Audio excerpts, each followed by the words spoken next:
is a video about Blaqueamiento by Bryn Smith. The question we're going to be asking is, how is our current society supposed to combat racism while media glorifies having lighter skin? Now, let's look at Brazil. It's in Latin America, or South America, and it all started with immigration in the 1800s.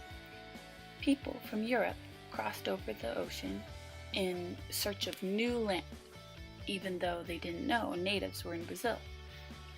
So all of these white people from Europe and forcefully took over land. Only 38% of the population was now white that they had moved in, so they were a minority, but still, they thought of themselves as greater than the people with colored skin. And this ideal skin color was actually accepted by the natives. They did have guns, so this was kind of forced into them. But what about the psychology behind this? Why is it still going on today? If we look at other species such as dogs, they choose each other based on their species, but not based on love as humans do. But nowadays, when two species of dogs get together, humans have found out how to do something called synthetic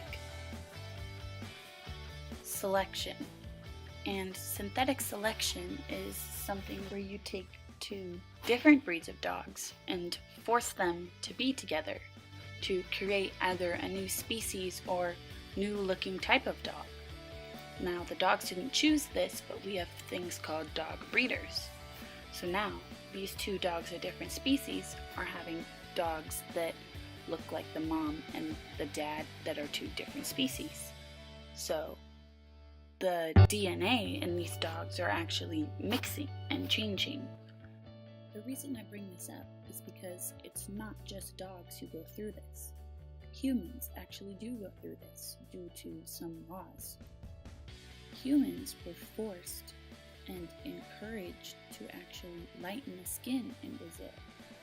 As laws were set in the Capitol building of Washington and segregation was decreasing in 1872, the Brazil government building, which is shown at the bottom of the screen, actually was giving stipends and encouraging Brazilians to mate with lighter-skinned people and encouraging Europeans to come in.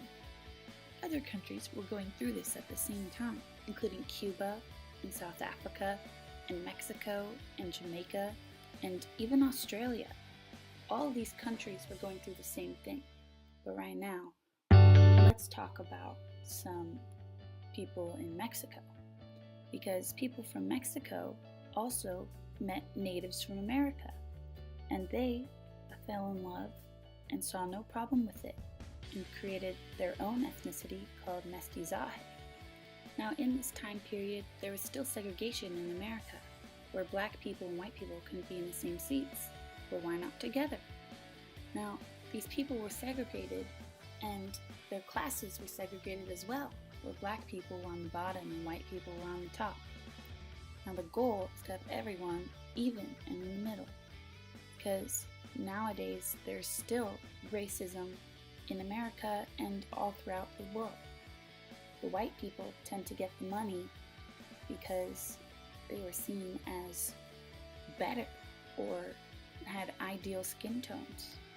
But now we're finding peace in miscegenation and also just less discrimination. Miscegenation is just a fancy word for two people of different ethnicities falling in love and biracial relationships. We can have babies of the same or different colors, but this wasn't allowed. This was actually illegal, and there was laws against it. But today, it's actually encouraged. Although in some places, it's a little too encouraged. There's this thing called the Negro problem, where they thought it was a bad thing if black people were to be with white people. And I want to read you this quote by Thomas Skidmore in 1974.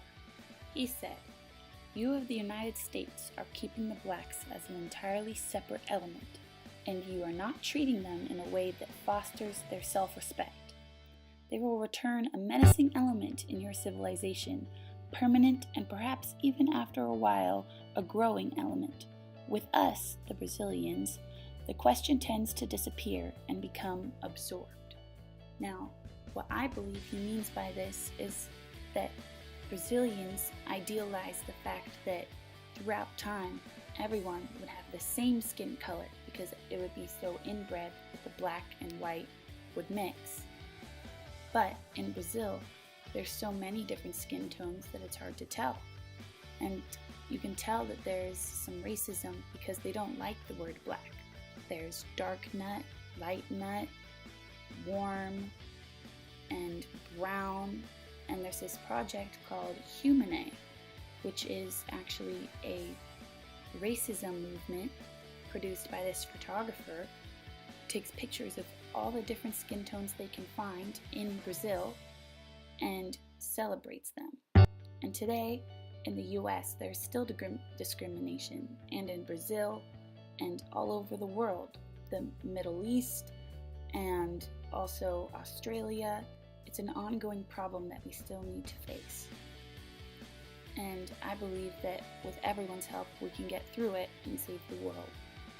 But we can only do that if everyone tries to get along and trusts each other. And I'm hoping that with this video and this project at school, that I can help impact the world just a little bit. Getting back to our question that we started with, how is our current society supposed to combat racism while media glorifies having lighter skin? Is it biology? Is it the government? Could it be love? Or maybe even money? We don't know, but hopefully someday we're gonna get through this. Racism is a difficult topic, and I wish it was easier to fix. But for now, all we can say in answering this question is that with slow work and reaching out to everyone we know, we can make a difference.